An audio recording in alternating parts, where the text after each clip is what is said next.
everyone. Today we are back again with the topic synonyms. Synonyms refer to the words which have similar meanings.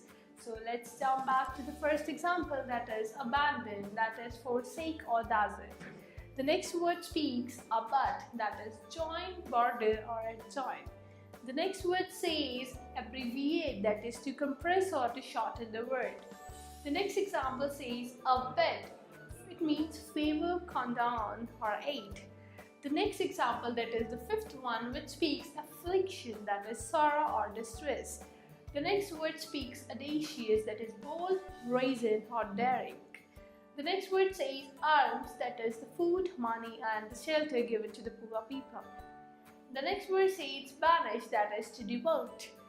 The next one says bizarre. It means unusual or fantastic.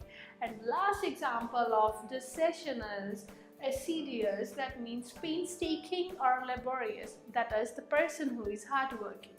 Thank you so much for watching this video, and do not forget to subscribe our channel IELTS Learning. Thank you.